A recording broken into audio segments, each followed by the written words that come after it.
Saddle up, partner. We got some westerns to look at. Stick around.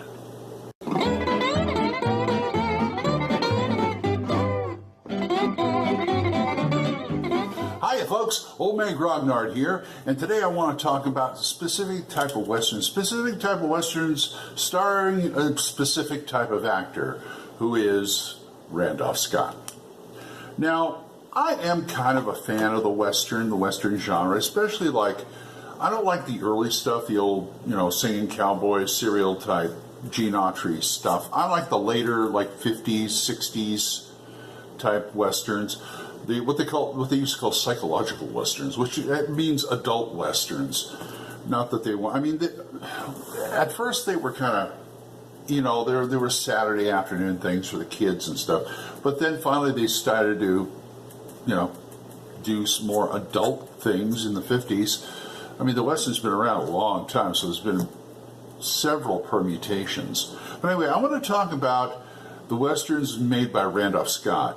Now, he got together. He's done a lot of westerns. He did plenty of westerns in his day, and he's a really interesting actor because you watch him and you think, oh, he's just going to be this ramrod straight, soft-spoken Gary Cooper type. But his films are not so simple, and he's not so simple. I mean, he has a few flaws in a few of them, and he's pretty ramrod straight. He's got a code that he usually follows, but he's not above a lot of times being sly and tricky if he has to. It's interesting because this came out around the same time. He hooked up with a director named Budd Boetticher and a producer called Harry Joe Brown.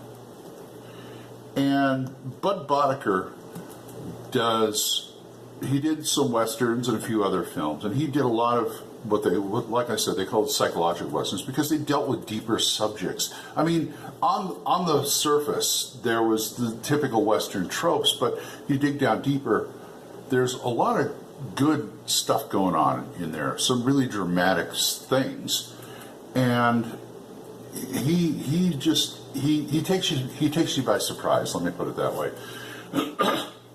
And him and Budd Boetticher got together, and Harry Joe Brown. First of all, Randolph Scott and Harry Joe Brown formed a company called Ranown, which is Randolph Brown, together.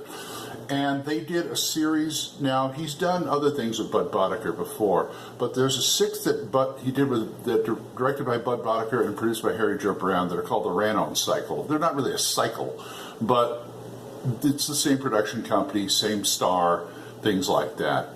And I wanted to talk about those today because I've got some really nice ones one from Sony and a couple from my favorite place to go for just quantity good stuff is Mill Creek. You've seen Mill Creek talked about in other shows, and I'm going to get around to the obligatory Mill Creek video. But the whole thing started, there were 6 westerns they call the Ranown cycle. The whole thing started with this one, 7 Men from Now. And this was the first Boetticher Scott western, and it's pretty good. And he gets some interesting stars in here, like he's got Gail Russell. Gail Russell is in this. I always liked Gail Russell. I think she died much too soon of alcohol, but she was one of those natural beauties, and she can act too. She had an alcohol problem because she had bad stage fright, and she went to the bottle to try and calm herself, she ended up dying of cirrhosis for the liver, basically. I'm 37, but here she's fantastic. The only other movie I have her in is The Uninvited, which was her debut, and I loved it. But this one, fantastic. It's a really good plot. Oh, and Lee Marvin. Lee Marvin's in it too. Lee Marvin turned up in 3 or 4 of his, and he gets these supporting character actors that are great. Okay, these two come as a bunch. This is the Randolph Scott Roundup, Volume 1 and Volume 2. Now, it doesn't say it, but that's the way it works out. Now, the rest of the 6 Ranown films I talked about are on Volume 1. They put A Lawless Street on here, which is not really a Ranown film.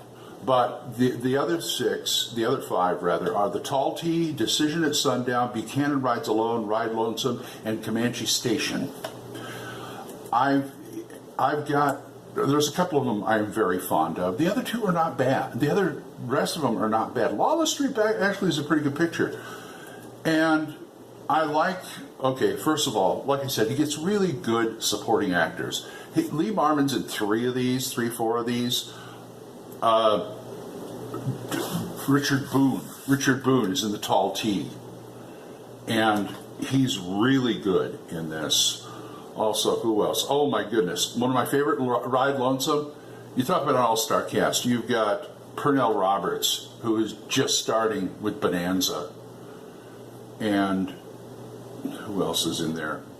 Oh, James Best, Roscoe P. Coltrane himself, and Lee Van Cleef. So, like he said, he gets Ride Lonesome. Watch that one. That and The Tall Tea. Those two are really good. Like I said, the rest of them are not. I'm not dissing them, but the rest of them are great. Tall Tea is really interesting in a hostage situation, and Ride Lonesome is basically. Hello. Ride Lonesome is basically he's a bounty hunter. And he's trying to get somebody else through somebody else, and Pernell Roberts and his buddy are all on for the ride. And it's fascinating. It's fascinating to watch. And there's another guy here that's really bugging me right now. Yeah, there was another guy here, it doesn't list, I can't remember who it was in Ride Lonesome. And you would be surprised at the people who show up. I've told you about this before. Like A Lawless Street, the first one on here, Angela Lansbury is the love interest. And Buchanan Rides Alone, I did not recognize the bad guy's he was sort of a good guy, bad guy. One of those, he was his dragon. They call his dragon his right-hand man and stuff like that. He had a conscience and stuff. I kept going, I know this guy. And afterwards, I looked it up. It's Craig Stevens, Peter Gunn himself, in a Western. Who knew? And there's just some great stuff. Buchanan Rides? No, Decision at Sundown really surprised me. Oh, and the second one, you have The Desperados, The Nevadan, Santa Fe, Man in the Saddle, Hangman's Knot, and Stranger Wore a Gun. All good stuff. But Decision at Sundown surprised me because this is where I learned that Randolph Scott could really act when he wanted to. Played a guy bent on revenge, ends up in a town called Sundown, and it's ruled over by this boss, of course. So the boss is I'm getting ahead of myself here. Anyway, he comes into town and he's kind of wrong-headed. He comes in with this Noah Berry Jr., his sidekick. He's kind of wrong-headed in the fact that he wants revenge for his wife, who, when he was away in the Civil War, had a dalliance with this one guy. I guess he raped her or something, and she committed suicide a week later. And he wants revenge for her, and it turns out that his wife wasn't all that faithful anyway, but it was his wife, and he was consumed by revenge, and he wanted this guy killed. And the guy had a second in command, James Drury? No. I think, but he came, he's the sheriff, and that guy gets killed. That guy is like, but this one, he's doing it for what he thinks is the right reason, but isn't the right reason, because it's all about revenge. Hey, it was my wife.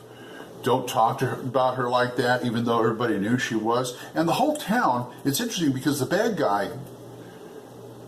guy rules the town, but the town gets fed up watching this guy try and get revenge on him, and they think he's right. He's somewhat right. He's going to marry this other woman the guy kept saying, don't marry her, but he wouldn't listen.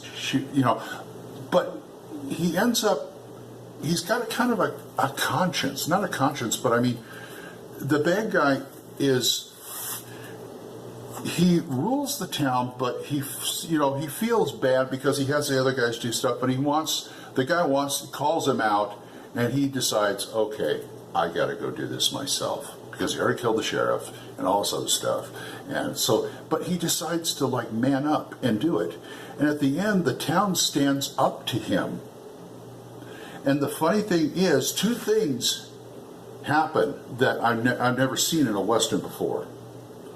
One, the bad guy gets driven out of town. He does not die. He gets driven out of town by the caller or the saloon girl who was in love with him anyway, and she was mad because he was marrying this rich girl. Anyway, he leaves town with her. They let her go. They let him go. They basically kick him out of town. And he suffers no other than being kicked out of town. That's it. He does not die. He does not get revenge. And the other guy, and Randolph Scott, does not get revenge on him. He sees him kicked out, and everybody's telling him what good he did for the town and everything else, and he won't even listen. He just leaves town. He leaves town a bitter, bitter man, because yeah, he killed some of his bad guys and got the sheriff, but he did not get his revenge the way he wanted on this guy. And it's like, wow, I've never seen that in a Western before, or anything like that. Anything with like tropes, a genre like that. That's very rare. So go out and find these. This is on Sony, 7 Men From Now. I don't know why they didn't put it on with the rest of these, but this is the Ranown cycle right here, +1. And these are from Mill Creek. You find them very cheaply. I bought these off eBay, and 2 for $15. And I've got 12 great Westerns here, really good Westerns. And this one, I don't remember, somebody gave this to me. So go out and find these. You can find them on you can find this on Amazon and eBay, anywhere. And these you can find on the Mill Creek site or Amazon and eBay. I think they retail for like $10, $12 a piece. But like I said, I got them from a good dealer at 2 for $15. So check those out. And next time I'll probably have the obligatory Mill Creek video. So until next time, bye.